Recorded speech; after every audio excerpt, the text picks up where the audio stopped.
"You have no idea who I am," she said, drenched and defiant, standing tall in the center of the wedding courtyard, moments after being shoved into the fountain by the man who raised her.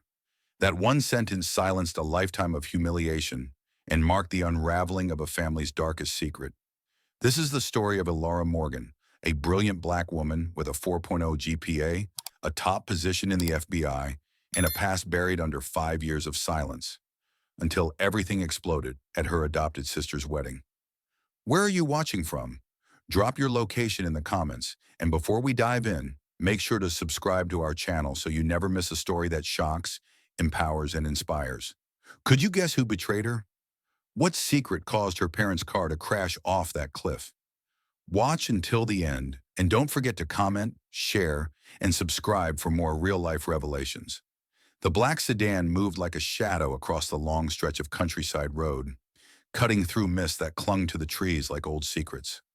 Elara Morgan sat in the back seat, her gaze fixed on the rain-streaked window, but she wasn't seeing the landscape roll by. Her reflection stared back, dark eyes, high cheekbones, full lips that betrayed nothing. But inside her chest, memories churned like thunderclouds. She smoothed a hand over her emerald silk dress, a shade she'd chosen not for sentiment, but symbolism, rebirth, power, and the calm that comes after fury. The invitation had arrived wrapped in gold foil arrogance. Annabelle Whitmore's wedding, her perfect porcelain cousin, complete with pomp, orchids, and a groom from a banking dynasty. Elara had almost thrown it away, but something in her, something old and unsettled, said go. And now, just miles away from the Whitmore estate, she could feel the ache of everything she thought she'd buried begin to pulse again. Elara wasn't always Elara Morgan, FBI director, feared and respected in equal measure. Once she was just Elara, the quiet black girl standing at the edge of family photos, always cropped halfway or entirely forgotten. The girl who had once screamed herself hoarse when she saw the twisted wreck of her parents' car at the bottom of a ravine. People had called it an accident. Her mother and father, both agents at the Bureau, were said to have lost control of the vehicle. But even at 14, Elara knew better. Her father triple-checked every brake, and her mother never drove in the dark without prepping emergency protocols. Something was wrong, and yet no one investigated. No one cared. No one except her Aunt Vivian, who showed up with tears and a promise of a new home. That promise turned out to be gilded and hollow. The Whitmore estate looked like something out of a catalog. Arched windows, perfectly trimmed hedges, and marble lions guarding the door like something to prove. Inside, it smelled of lemon polish and generational wealth, though none of it truly belonged to Elara. Vivian Whitmore and her husband Charles had taken her in, but they never let her forget she didn't belong. To the outside world, they looked like saviors. Behind closed doors, she was reduced to a live-in burden. They gave her a room in the attic, a wardrobe of hand-me-downs from charity bins, and a steady stream of microaggressions dressed up as advice. You should smile more, Elara. Black girls who scowl make people uncomfortable. Don't wear your hair out. It's distracting. Annabelle's friends are coming over. Maybe you should stay upstairs. Annabelle had been the star from the moment she learned to walk, the kind of child people called a vision before she could form sentences. Blonde curls, pale skin, and the uncanny ability to cry on command, Annabelle was everything Elara wasn't. Teachers adored her, strangers praised her, and Vivian swore she was destined for greatness. Meanwhile, Elara earned top scores, skipped grades, won state science competitions, and was still met with silence or sideways praise. Well, at least she's not getting into trouble. Once Elara had come home with news that she'd been accepted into a junior program at MIT. Charles didn't even look up from his paper when he muttered, "Good. Maybe you'll learn something useful." As the car approached the estate's winding gate, Elara clenched her jaw and exhaled. Every year away had given her more distance, but never peace. She had graduated at the top of her class from the FBI Academy, outperformed her peers, and ascended faster than anyone in recent memory. Still, a part of her lived frozen in time. In that attic room, in the funeral black dress too big for her body, in the echo of her aunt's voice saying, "Don't cry so loudly, Elara. It's not becoming." Now she wasn't the same girl who used to shrink herself to fit the mold. She had power now, knowledge, connections. She had built a life that no one in that house had ever bothered to ask about. The iron gates opened slowly, almost as if reluctant to let her in. A valet in a white tuxedo approached as her driver parked near the entrance, but Elara waved him off and stepped out herself. The cool air nipped at her skin, but she walked with purpose. No one was waiting at the door. Of course not. She wasn't Annabelle's bridesmaid, nor a guest of honor. She was tolerated at best, forgotten at worst. But Elara didn't come for their validation. She came for clarity, closure. And if that wasn't possible, she came to make sure they finally saw her. Not as the girl they ignored, but as the woman they could no longer control. Inside, the house buzzed with wedding preparations. Staff zipped by carrying florals and champagne trays while an event coordinator barked instructions. No one acknowledged her until a woman in a headset frowned, squinting at the guest list. Name? Elara replied without hesitation. Elara Morgan. The woman scanned the list, then smiled thinly. You're seated at table 23, just past the garden doors. The farthest possible spot from the head table. Elara nodded, unsurprised. She was used to being placed on the margins. But this time, she wasn't staying there. As she made her way through the house, familiar faces appeared, some older, some untouched by time, all of them wearing expressions that flickered with discomfort when they recognized her. Cousins, neighbors, even childhood friends of Annabelle's, now dressed in designer gowns and dripping with diamonds, whispered behind painted nails. Elara could feel their eyes on her back, but she didn't flinch. Let them whisper. Let them wonder. In a few hours, every word would taste like regret on their tongues. And as she walked past the staircase where she'd once sat crying into a borrowed dress on prom night, Elara heard the distant echo of Annabelle's voice ring from the bridal suite. Shrill, excited, and completely unaware that the woman walking beneath her wasn't the same girl they'd broken years ago. Elara didn't look up. She didn't need to. She already knew how this day would end. She just needed them to see it for themselves. The grand ballroom shimmered like a dream carved out of vanity and old money. Crystal chandeliers cast prisms of light onto polished floors, and every surface gleamed as if buffed by centuries of pride. Elara paused beneath the towering archway, letting her gaze sweep over the spectacle. Floral arrangements tall enough to block sightlines, a live quartet playing something impossibly elegant, and guests adorned in silk, satin, and tailored smugness. This was a Whitmore event, curated perfection with a hint of cruelty beneath the gloss. She stepped forward, her heels clicking against the marble, every stride deliberate. She knew they wouldn't see her coming, not as she was now. They expected the quiet girl in off-brand dresses, not the woman whose presence could silence briefing rooms and command entire field teams. And yet, as she approached the hostess table, the familiar weight settled on her shoulders, the same reminder that no matter what she'd achieved, they would still measure her by skin, not merit. The usher, a young man barely out of college and new to the politics of the rich, glanced at the guest list, frowned faintly, and gestured toward the far corner of the reception. Table 23, Ms. Morgan, he said, without meeting her eyes. Elara smiled politely, thanked him, and accepted her fate. Not that she expected a seat near the head table.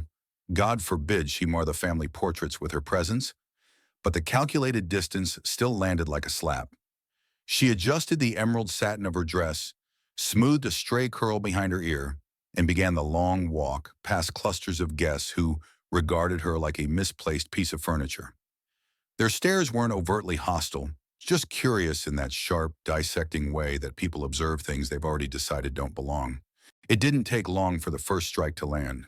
Rebecca, Vivian's cousin, twice removed and a professional gossip, swooped in with a smile as sharp as her diamond necklace. "Elara, what a surprise," she said, her voice laced with faux warmth. "We weren't sure you'd come, especially not alone." Elara replied evenly, "It's a wedding, not a deposition." Rebecca's expression flickered, then recovered. "Still, it must be hard without anyone on your arm. But I suppose with your career, that's to be expected."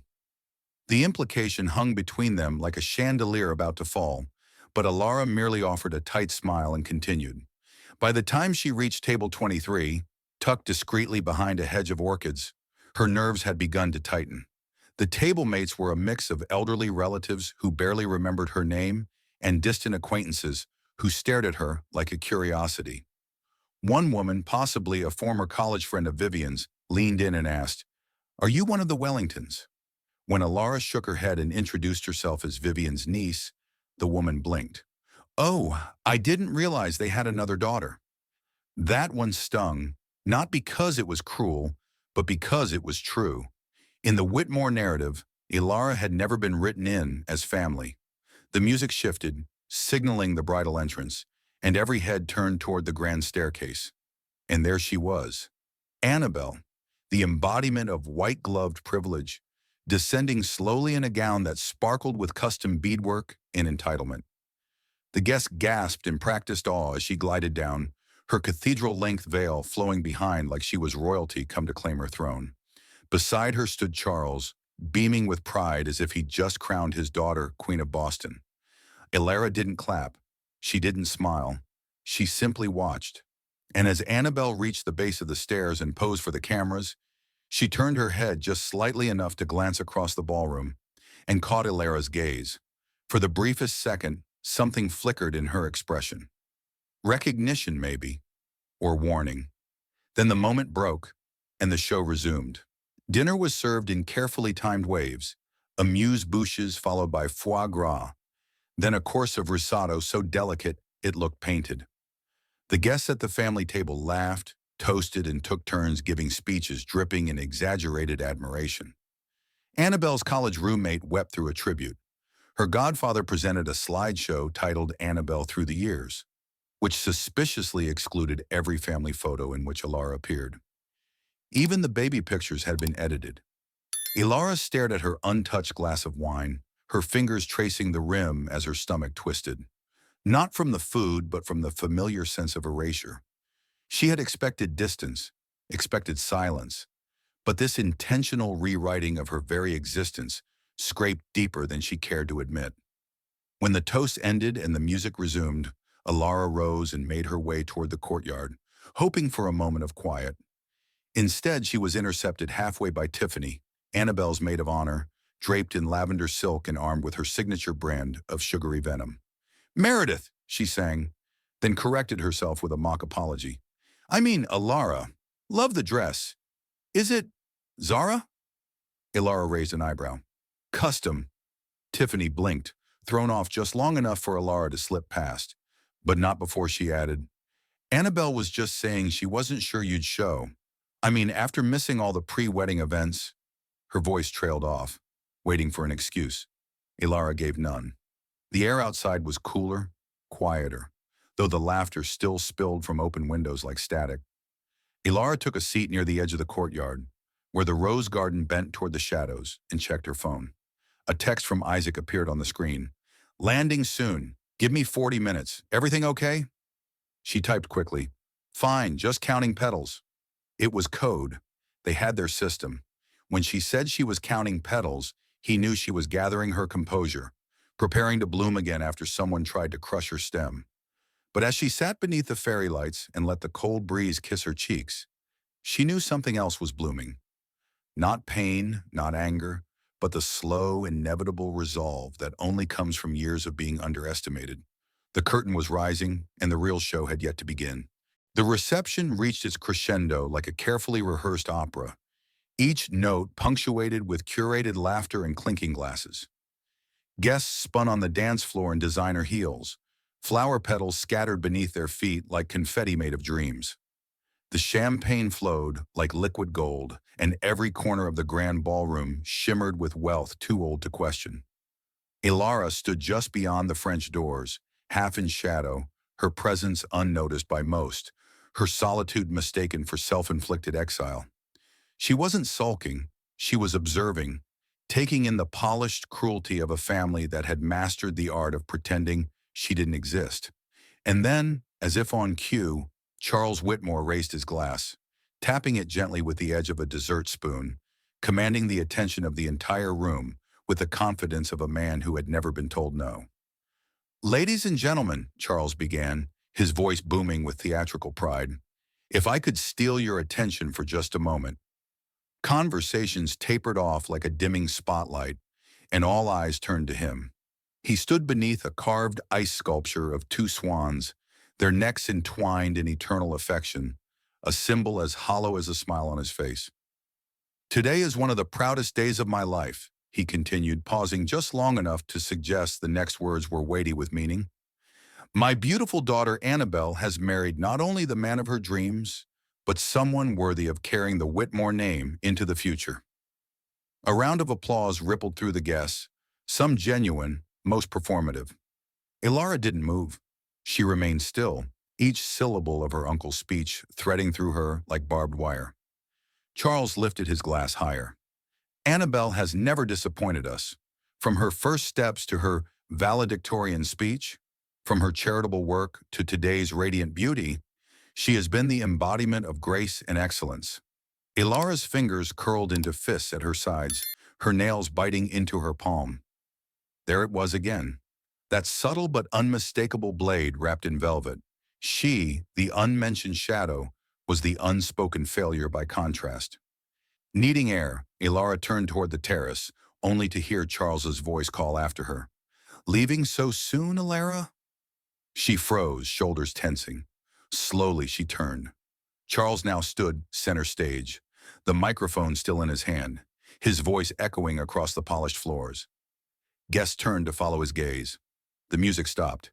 Every eye found her, drenched in spotlights she had never asked for. "Just getting some air," she replied calmly, though her throat felt like gravel. "Running away is more like it," Charles declared, and the laughter that followed was a jagged thing, uncertain but hungry. She stepped forward, unwilling to slink away. "That's not true," she said, her voice clear but steady. "Isn't it?" Charles challenged, walking toward her with the swagger of a man who mistook control for righteousness. "You've missed the bridal shower, the rehearsal dinner, even the family photo session. You arrive alone, again. No husband, no date, nothing but that mysterious job no one seems to know anything about." The tension in the room thickened, a slow coiling snake. Elara opened her mouth to answer, but he pressed on, relentless. She couldn't even bring a +1, 32 years old and not a prospect in sight, while Annabelle, he turned theatrically toward the bride, who stood at the head table basking in unearned admiration. "Annabelle has secured one of Boston's most eligible bachelors, a true Whitmore woman." The laughter came louder this time, emboldened by Charles's cruelty and the absence of immediate consequence. Elara looked around the room, faces she'd known since childhood, now twisted in amusement or apathy. Her mother's expression was a tight-lipped smile, half pride, half resignation. Annabelle glanced down at her wineglass as if the vintage held more meaning than her cousin's humiliation. "Dad," Elara said quietly, "this isn't the time or place." But Charles wasn't finished. "It's exactly the time and place. This is a celebration of family excellence, something you would know nothing about." Her jaw clenched. She wanted to scream. She wanted to walk away. But something heavier anchored her in place. Not shame, not pain, but clarity. "You have no idea who I am," she said softly, and for a moment, even the chandeliers seemed to hush. "I know exactly who you are," Charles snapped. "A disappointment. Always have been. Always will be." And then it happened. Before she could process the movement, Charles closed the distance between them, his hands suddenly on her shoulders. A hard shove, not theatrical, not staged, just brute force wrapped in fury. Elara's balance slipped. The world tilted.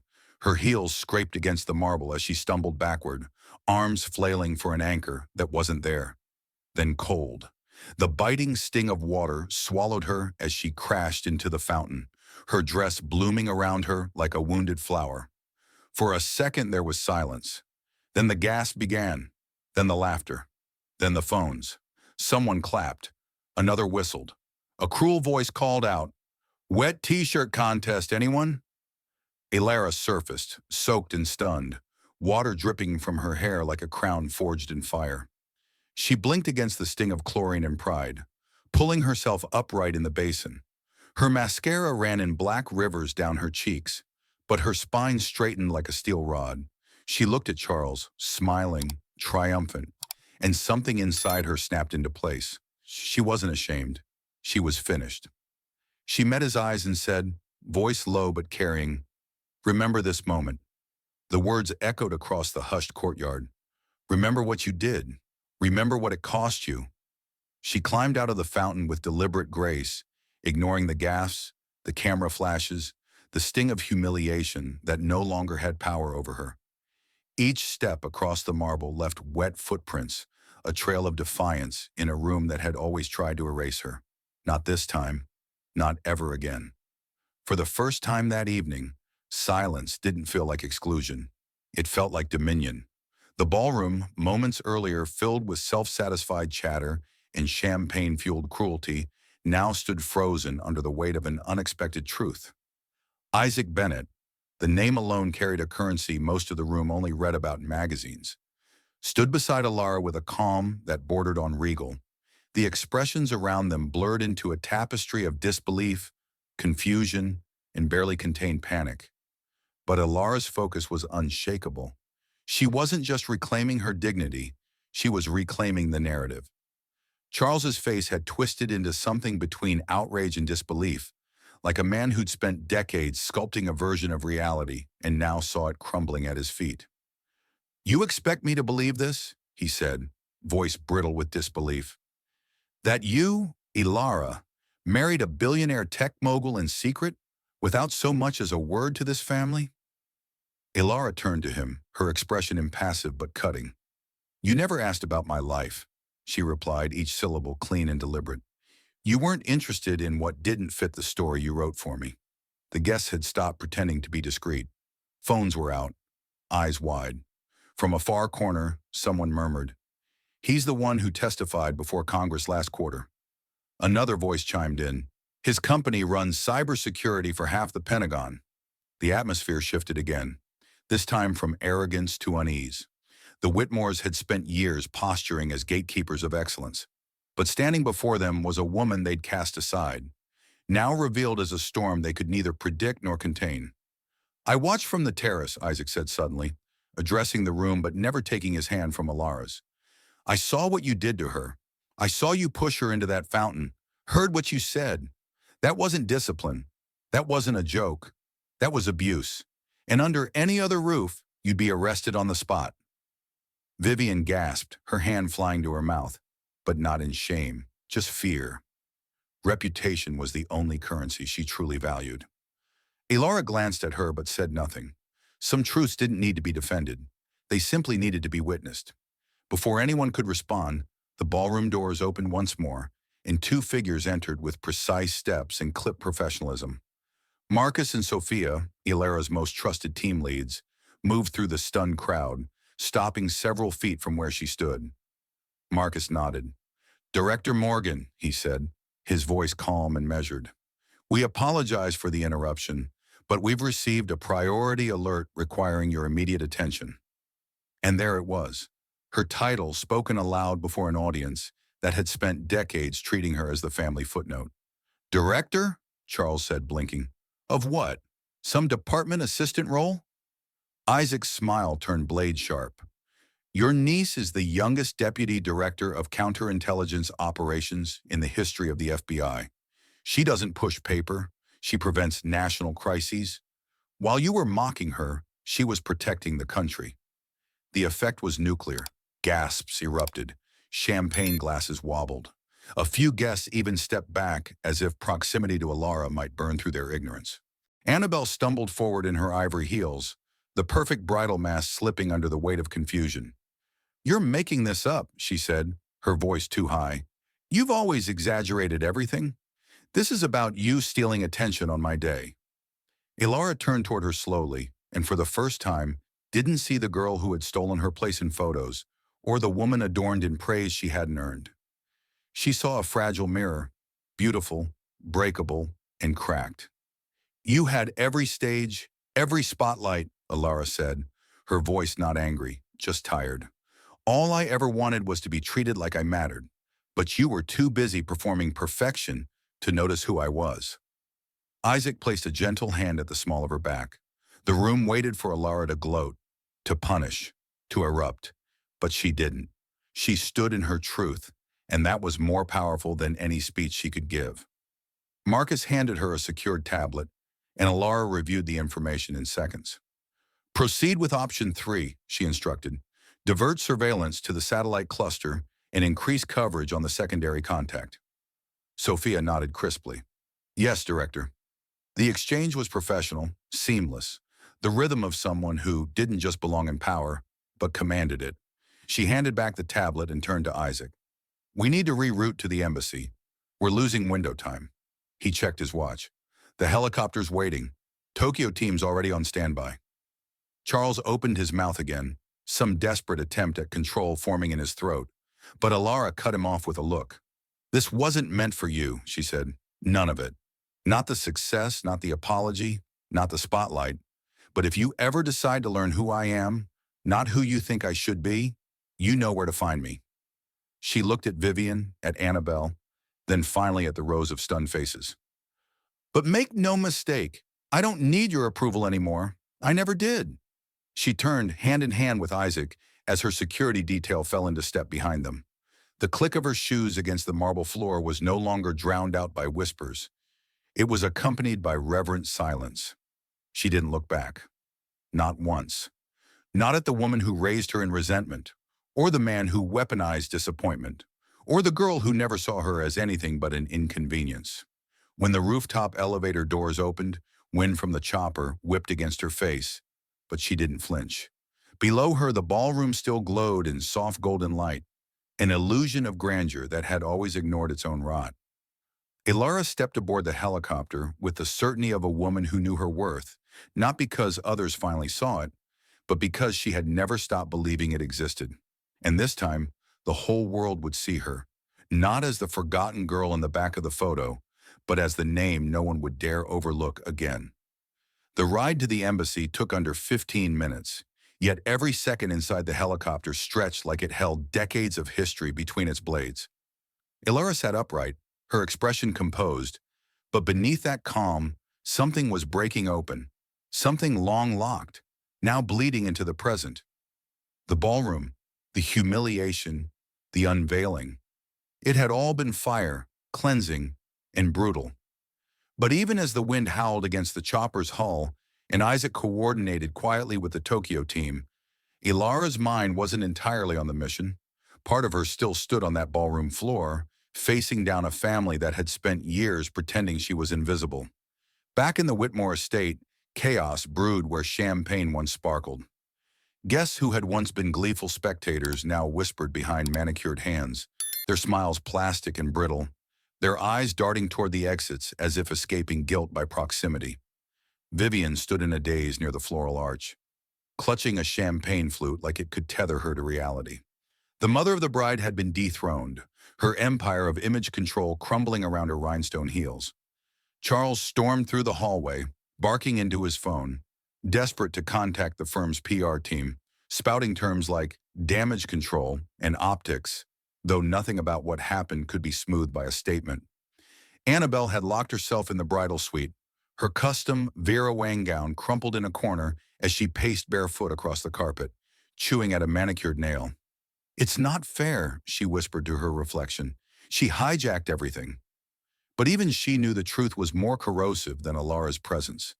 It was the fact that everything they'd mocked her for turned out to be power, wrapped in silence, waiting. Now that it had arrived, none of them knew how to stand in its light. Elara returned to the city that night, a ghost no more, but a reckoning. The embassy incident was contained quickly, classified details expertly handled, and once the situation was neutralized, she and Isaac slipped away to their penthouse overlooking the Charles River. There was no celebration, no champagne, only silence, a charged, weighty kind of silence, filled with the static of revelations too big to ignore. She stood by the floor-to-ceiling window, eyes tracking the lights across the water before finally speaking. They won't let it go. They're not built to lose. They'll find a way to spin it. Isaac stepped beside her, his hand brushing hers gently. Let them try. The world saw what they are. And more importantly, they saw who you are. Elara nodded, but her thoughts had drifted elsewhere. Not toward reputation, but toward something deeper. A buried pulse, a name, a memory. Her parents, the people who raised her with quiet integrity, who taught her to question everything, who always checked the brakes twice, who never drove fast, especially at night. She hadn't allowed herself to revisit their deaths in years. The official reports had offered a clean narrative. Road conditions, mechanical failure, tragic accident. And yet, as she looked out over the city now, something in her spine prickled. For the first time in years, she felt the wrongness return. A fragment of a memory flashed. A comment she'd once overheard between Charles and Vivian. A slip of tone. The tightening of jaws when their names were mentioned. She'd ignored it back then, chalked it up to grief. But now her instincts sharpened like a blade. Later that week, she requested the archived FBI files related to her parents' deaths, including forensic photographs and maintenance logs of the vehicle. She buried herself in the data late into the night, cross-referencing mechanical reports, vehicle diagnostics, and surveillance maps. Then she found it, a discrepancy, a small but deliberate inconsistency in the brake pressure logs, suggesting not failure, but tampering. Her breath caught. This wasn't paranoia, it was evidence. And worse, the signature on the final inspection clearance came from a third-party garage, owned by a holding company linked, discreetly but traceably, to one of Charles's shell corporations. The realization hit like a sniper's bullet. Her adoptive parents hadn't just ignored her, they'd orchestrated the deaths of her real ones. The betrayal was so vast it became silence. A silence so complete she couldn't speak of it for days. She walked through the corridors of the bureau like a ghost among her agents, completing reports, attending debriefings, all while her chest harbored a truth that threatened to suffocate her. When she finally told Isaac, his reaction was not surprise but fury. Cold, calculated fury. "We press charges," he said. "We go public. They don't get to pretend anymore." The legal wheels moved fast, greased by both federal authority and private influence. A full investigation was launched, and within weeks the evidence was undeniable. Vivian and Charles were arrested for conspiracy to commit murder, insurance fraud, and obstruction of justice. The court proceedings were sealed, but the fallout rippled across the city's elite. Charles was removed from his firm, and Vivian was banned from every board she sat on. The Whitmore name, once spoken with admiration, became synonymous with scandal. Elara didn't attend the sentencing. She didn't need to. Justice was a cold thing, not a cure, but a reckoning. She stood outside the courthouse the day they were escorted in chains, her presence silent but seismic. Vivian couldn't meet her eyes. Charles tried to speak, some broken plea perhaps, or a final jab, but the guards moved him forward before the words could form. The moment passed. Elara turned and walked away. Later that evening, she stood before her parents' gravestone for the first time in years. Isaac beside her, hand in hers, wind stirring the edge of her coat. The cemetery was quiet, the kind of quiet that felt earned. She knelt before the stone, resting a hand on the cool granite. "They thought they erased you," she whispered, "but I remember, and now the world knows." And as she stood, she placed one more truth on that sacred ground. "I'm pregnant," she said softly. "You'll have grandchildren. They'll know your names. They'll know what strength looks like." Beneath the darkening sky, Elara Morgan didn't cry. She didn't tremble. She had already done all of that in the life they tried to strip from her. Now she simply stood, rooted, unshakable. The collapse of the Whitmores was complete, but Elara's story had only just begun. The days that followed were unusually quiet, as if the city itself held its breath in the wake of the Whitmores' collapse. News coverage danced carefully around the facts, vague mentions of financial fraud, whispers of family tragedy, but no outlet dared expose the full truth. Too many powerful names had brushed elbows with Charles and Vivian over the years. Too many reputations were tethered to the illusion of Whitmore perfection. Elara didn't care. She hadn't burned their house down for headlines. She'd done it for justice, for truth, and for the memory of two people who had died believing she'd be safe. In the privacy of their penthouse, Elara sat curled on the corner of the velvet sofa, her fingers tracing the delicate ridge of her belly. The pregnancy was still early, almost imperceptible, but she already felt it. The shift, the gravity, the quiet hum of new life growing inside her. Isaac moved through the kitchen behind her, pouring tea with the effortless calm he wore like a second skin, though she knew his thoughts were as tangled as hers. The truth about her parents had cracked something open, and with it came questions she hadn't dared ask before. The sealed boxes in the guest bedroom had gone untouched for years, packed away the summer she'd moved in with the Whitmores, stored as sentimental clutter by Vivian, then left to collect dust. Now they held a different weight. Elara opened them late one evening while the city slept. Inside were notebooks filled with her father's neat handwriting, stacks of maps, photos marked with dates, patterns, people. Her mother's notes were layered in the margins, sharp, analytic, always underlined. The two had worked as a pair, not only in the field, but in pursuit of something larger. And buried beneath it all was a flash drive, unmarked, hidden inside a hollowed-out copy of A Tale of Two Cities. Elara didn't hesitate. She ran the contents through a secure terminal at the bureau the next morning. What she uncovered made her blood run cold. The drive contained documents, sensitive, encrypted, and time-stamped with dates preceding her parents' deaths by just weeks. Embedded within were reports about a covert investigation they'd been conducting without official approval. An internal corruption ring operating within high-level contract channels connected to government security funding. What started as suspicion had quickly evolved into a credible trail, and the final pieces pointed toward a series of shell corporations used to launder money through third-party consulting firms. At the center of the network, Whitmore Holdings. It wasn't just about greed, it was about silence. Elara's parents hadn't been killed to avoid inheritance squabbles. They were silenced because they were close to exposing a system that benefited people like Charles. People who hid behind prestige while manipulating infrastructure from the inside. The car wasn't tampered with just to cause pain. It was meant to protect an empire built on betrayal. The realization turned her stomach. It reframed her entire childhood, not just the neglect, but the control. The reason she was monitored, redirected, and made to feel small. They hadn't just been cruel out of preference. They had been managing her, manipulating her path so she'd never look too closely.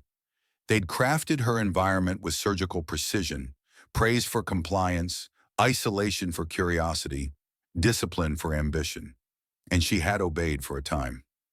Isaac watched her closely that evening as she laid the drive on the table between them. She didn't speak for a while. Then she said, without looking up, "They didn't just kill them. They tried to erase them, to erase everything they stood for." Isaac's jaw tightened, but his voice was steady when he responded. "Then we make sure their work doesn't disappear. We finish what they started." Elara didn't hesitate. The following days became a flurry of motion. Quiet meetings, encrypted messages, field operatives contacted from old files her parents had trusted. She reopened the investigation under her authority, pulling in agents who owed no favors to the remnants of Whitmore influence. Patterns emerged quickly. Names she recognized from childhood events, guests at banquets, family friends, now appeared on internal security briefings, all connected by financial strands to the same corrupt root. She traced it all, and each discovery made her pregnancy feel even more urgent. This child would not inherit shadows, not from her, but darkness doesn't surrender easily. And just as the operation gained traction, the blowback began. At the hospital, silence reigned. The monitors beeped in patterns meant to soothe, but all they did was mark the seconds since her world had cracked apart. A doctor entered with gentle hands and sorrow in his eyes. Isaac stood behind him, shoulders drawn tight, face pale but unreadable. The words didn't have to be spoken aloud. Elara saw it in the way they avoided her gaze, in the way the nurse hesitated before reaching for her wrist. The pregnancy was gone. The grief was immediate and physical, a hollow ache that settled in her spine and would not be moved. She didn't cry in front of them. She didn't scream. She waited until the room emptied, until Isaac closed the door and knelt beside her bed, taking her hand in both of his. Then she whispered, not to him, but to herself, a single word that tasted like ash. "Why?" Isaac's jaw clenched. They did this. Bradford, Annabelle, or someone close to them. It wasn't random. She didn't disagree. She couldn't, because in her gut, she'd known something was coming, and still she hadn't moved fast enough. The next day, Sophia handed her a file. Inside were surveillance images, grainy but clear, of Bradford meeting with a man outside the fertility clinic 2 weeks prior. The man was flagged on 2 federal watch lists, previously arrested for data theft and unauthorized access to medical networks. Funds had been transferred from a joint account under Bradford's name to an offshore intermediary on the same day.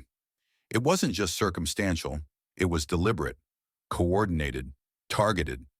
Elara stared at the photos for a long time, her hand resting protectively over a womb that no longer held life. The loss wasn't just of a child, it was of a future she had barely dared to imagine. It was of softness, stolen before it could root. But she wasn't broken, she was sharpened. Isaac spoke first. "We retaliate." Elara shook her head slowly. "We expose. We dismantle. We make sure their names are never spoken without consequence again." They launched a controlled operation through a private channel, legal but ruthless. Isaac pulled strings in the business world, applying pressure to Bradford's investors, feeding them quiet truths about his actions and ties to biometric data theft. Elara worked her contacts at the Justice Department, initiating an investigation that began with civil violations and quickly escalated toward criminal charges. But she didn't stop there. She made sure her next move was personal. At a charity gala 2 weeks later, Bradford and Annabelle arrived dressed like royalty, oblivious to the storm circling above them. As they smiled for photographers, Elara entered through a side door, flanked by agents dressed as guests. Her appearance turned heads, but her expression silenced every murmur. She walked straight to Annabelle, who faltered visibly, her smile shattering in real time. Elara didn't raise her voice. She didn't accuse. She simply said, "I know what you did, and I want you to remember something every time you look in the mirror. I lost something precious, but you just started losing everything." Then she turned to Bradford, who tried to feign confusion, and added, "My husband wanted to destroy you. I convinced him to wait, not out of mercy, but because I wanted to watch your downfall unfold slowly." And with that, she walked away, leaving them blinking under flashbulbs, their smiles now forced and fading. Behind her, the war raged on. But Elara no longer walked through fire. She was the fire. The weeks that followed passed like storm clouds shifting overhead, sometimes casting long, suffocating shadows, other times parting just enough to let a sliver of sunlight break through. Elara moved through them quietly, methodically, her grief like a silent companion walking just behind her, never speaking, but never leaving. She went back to work before anyone expected, before her body had fully recovered, not because she needed a distraction, but because she needed control. Operations continued. Files were cleared, cases closed, yet nothing quite felt the same. Loss had re-threaded her entire being, and though she still spoke with clarity, commanded rooms with poise, something beneath the surface remained fractured. At night, the silence stretched longer. Isaac noticed, but didn't push. Instead, he sat beside her in that same velvet armchair, their fingers laced together, breathing in tandem.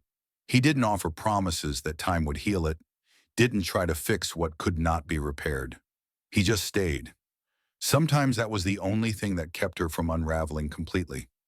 Other times she unraveled anyway, but quietly beneath the still surface she'd spent her life mastering. A message was delivered to the Bureau.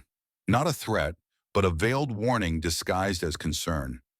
It came from an anonymous account referencing personal knowledge of her medical records, her recent hospital appointment, and the estimated date of her child's conception.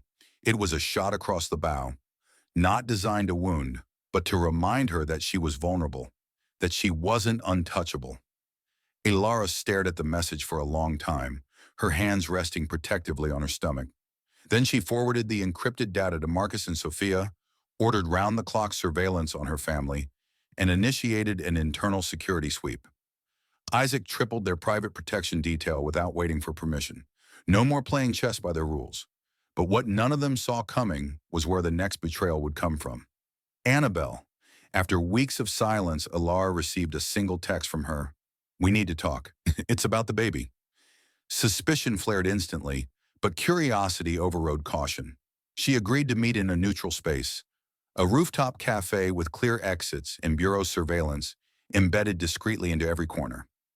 Annabelle arrived late, sunglasses too large, lips trembling with a performance that might have worked if Elara hadn't seen better liars in interrogation rooms. Annabelle spoke with rehearsed remorse, saying she had no idea what Charles had done, that she'd been in the dark, that she regretted everything. But her hands betrayed her, fidgeting too much, voice cracking not from emotion, but from fear of being caught. Then she said it. "I think someone's trying to hurt you. Someone close to me." It was a warning wrapped in guilt, and Elara read it. Not as redemption, but as deflection. Someone with Annabelle. Someone who stood to lose more than their image.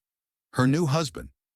The pieces began to rearrange themselves again, the picture incomplete but more threatening than ever. And Elara knew then, with unshakable certainty, that the war wasn't over. It was only now beginning. The morning after the rooftop meeting with Annabelle, Elara awoke with the feeling that the air itself had changed, charged, heavy, as if the city had exhaled something foul it could no longer hold. She sat on the edge of the bed, hand cradling the small swell of her stomach, and stared out at the skyline. Her instincts, honed by years of chasing whispers through back channels and hidden networks, told her that something had shifted. The calm was manufactured, a veil pulled tight across something brewing beneath, and she knew without proof that Annabelle hadn't come to warn her. She had come to delay her. Isaac had already left for an early meeting with their legal team, but not before doubling her personal security detail.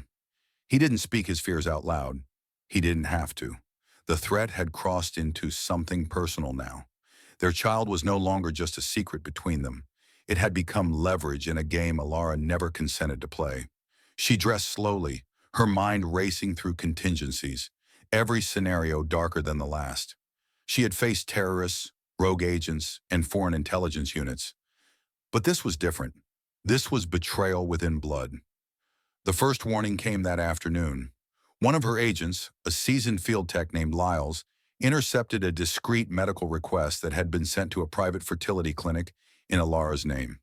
It contained her medical file, accurate, recent, and classified, and requested access for a research study authorized by an anonymous foundation. When Lyles traced the IP, it bounced through 7 relays, all originating from a boutique firm in Manhattan tied to a holding company owned by Bradford Kincaid, Annabelle's husband. Elara stared at the report for a full minute before speaking. Her voice was low, clipped. "I want surveillance on both of them. Round the clock. Unmarked vehicles. Tap everything." Marcus nodded without asking a single question. 3 nights later, Elara collapsed in the hallway of her own home. It happened fast. No warning, no gradual pain. Just a sharp twist in her abdomen, like something tearing, followed by a rush of heat down her legs. She reached for the wall, gasping as the world tilted, her vision swimming in blotches of red and black. Isaac, already in motion from the other room, was at her side in seconds. He caught her before she hit the floor, shouting for the guards outside the door. Blood pooled between her knees as she tried to form words, but all that came was breath, shallow, rapid, terrified.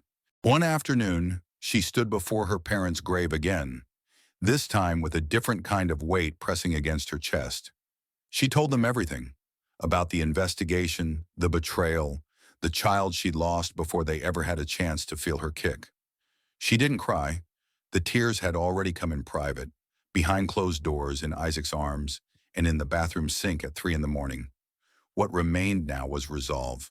She whispered, not to the stone, but to the wind curling around it, "I couldn't save them, but I will make sure the world they fought to protect becomes harder for people like the Whitmores to poison." The operation against Bradford unfolded slowly, precisely. Investors began to withdraw, silent partners disappeared, government agencies placed quiet holds on every contract tied to his name. Within a month, his financial credibility had crumbled, and his once gilded reputation was ash. Annabelle, no longer the darling of elite society, was left to watch the fall with her name still tangled in his.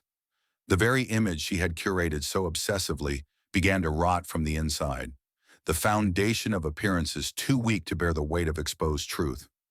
Still, despite the justice, despite the victories, Elara felt an emptiness that no revenge could fill.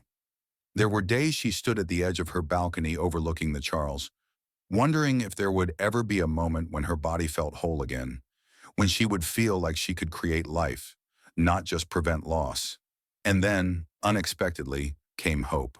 The phone call was brief, clinical, and delivered by her OB/GYN after a routine post-recovery check. A test result, a surge of a hormone they hadn't expected to see, a second test, then a third. Confirmed. She was pregnant again, not by design, not by procedure, just by miracle. She hadn't even dared to imagine it possible so soon. She didn't tell Isaac right away. She waited, not out of fear he would falter, but because she needed a moment to let the truth settle into her bones, to believe that light could still grow from a place that had been scorched. When she did tell him, it was not with grand announcements or dramatic pauses. She simply walked into his study while he was reviewing encrypted call logs and placed the sonogram photo on the desk. He froze, staring down at it, as if the grainy image had short-circuited every thought in his mind. Then he stood, crossed the room, and pulled her into his arms with such gentleness it nearly broke her all over again. "We get another chance," he whispered against her temple, "and this time, no one will take it from us. But even light brings its challenges." Pregnancy this time came with risks, physical, emotional, and strategic. Elara couldn't afford to slow down entirely, but she couldn't ignore the fragility of this gift either. She adjusted her schedule, leaned more on her team, and allowed Marcus to take the lead on active field surveillance. She found strength in balance, in delegation, in the quiet understanding that she was now protecting something more than just national security. Emma, her unlikely ally, became a near-constant presence. They met for tea, walked the esplanade, shared memories that felt like secrets, and finally found a home. Emma spoke of her own fractured family ties, her disillusionment with the Wellingtons, and her admiration for Elara's refusal to let history define her. It was Emma who reminded her, one afternoon beneath the dappled light of a tree-lined bench, that sometimes the families we build matter more than the ones we're born into.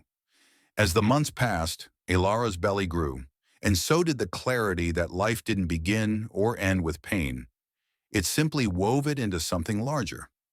Vivian had written a letter, 3 pages of stilted apologies and fractured self-awareness, but Elara had not responded.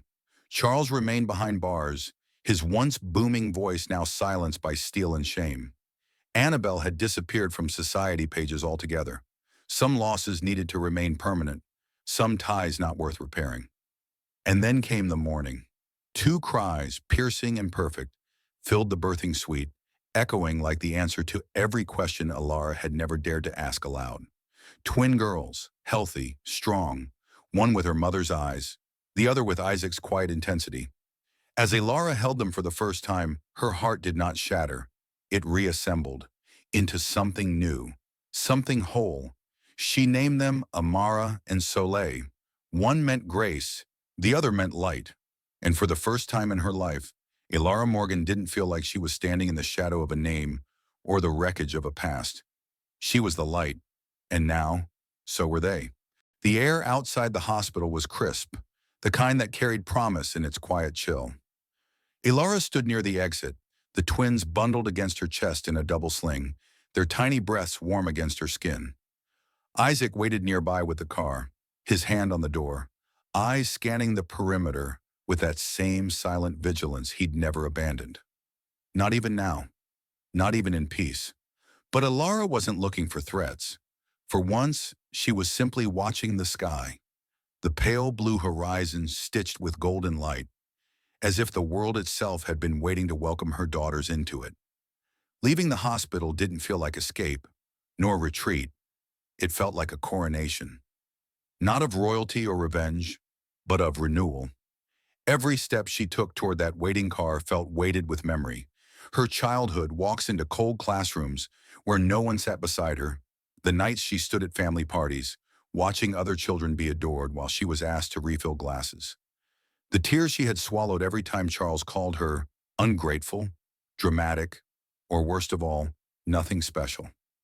But now she carried something far greater than those wounds. She carried legacy, her parents' courage, her own defiance, and the fragile, blooming futures of Amara and Soleil.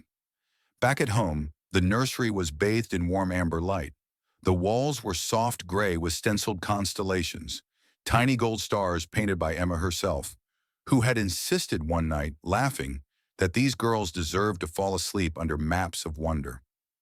The cribs stood side by side like sentinels, and on the nearby bookshelf sat framed photographs, one of her and Isaac at a summit in Berlin, another of her parents in their bureau uniforms, laughing beside a surveillance van in a field of snow.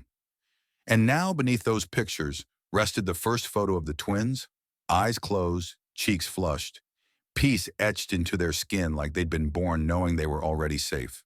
The world outside hadn't changed. There were still enemies hidden behind ivory smiles. The corruption her parents had tried to expose continued to ripple in newer, slicker forms. Power still protected the cruel, and truth still came at a cost. But Elara no longer felt like she was fighting to survive inside it. She was building something beyond it. Brick by brick, name by name, she had stripped the Whitmore dynasty of its glamour and dragged its secrets into the light. And she hadn't just survived it. She had rewritten the ending. One evening, as the girls slept and the house fell into that gentle hush only newborns can conjure, Elara stepped into her study and opened a locked drawer beneath her desk. Inside was the final piece of the investigation. Documents that hadn't been made public, names that hadn't yet been prosecuted, allies of Charles and Bradford who remained in the shadows. She knew she could release it all. She had the clearance. She had the power. But she closed the drawer again. Some battles didn't need to be fought with explosions. Some victories live best in quiet dominion. The knock on the door came unexpectedly. She opened it to find Vivian standing on the porch, thinner than before, her posture not as rigid, her makeup minimal. She didn't ask to come in. She simply said, "I know I can't undo it. I know I don't deserve anything. I just wanted to see them, even from a distance." Elara stared at her for a long moment. Then she stepped aside. Vivian entered like someone walking through a dream she knew she'd wake from too soon. When she saw the girls, she broke down, shoulders crumpling, a sob escaping despite her efforts to silence it. Elara didn't comfort her. She didn't offer forgiveness, but she didn't throw her out either. When Vivian finally turned to leave, she said something Elara hadn't expected. "You were always the light. We just kept pretending we couldn't see it." Elara said nothing. She watched her mother walk away into the dusk, her figure swallowed by shadows. And as the door clicked shut, she didn't feel relief or triumph. She felt release. Not all ties needed to remain knots. Some could be loosened, left to drift away in the dark. Weeks passed and spring whispered its way into the city. The girls grew stronger, their cries louder, their eyes wider. Each smile was a quiet revolution. Each new breath was a story being written without shame. Elara read to them every night. Stories of galaxies, explorers, and warriors who faced darkness and made it blink first. And each time she whispered those tales, she realized they weren't just fiction. They were reminders of who she had become, of who they were already becoming. One night, Isaac stood behind her as she held both girls in her arms. The nursery bathed in star-shaped shadows from the nightlight. He wrapped his arms around her waist and said, "You never needed their approval, Elara. You were never meant to belong in their world. You were meant to build your own." She leaned back into him and whispered, "I didn't survive them. I outgrew them." Outside, the city moved as it always had, indifferent and alive. But inside that house, in that room, beneath the soft lull of twin heartbeats and the steady pulse of a woman reborn, the truth was radiant. She was no longer the girl in the corner of the family photo. She was the light that burned through the frame, and now she had passed it on. Thank you for joining us on Elara's powerful journey from pain to purpose, from silence to strength. Her story is a reminder that light can rise even from the darkest corners, and that true family is the one we build with love and courage. We'd love to hear your thoughts. What part of her story moved you the most? Leave a comment below. Share this with someone who needs inspiration today, And don't forget to subscribe to our channel so you never miss a story that dares to speak truth. Until next time, stay strong, stay seen, and stay fearless.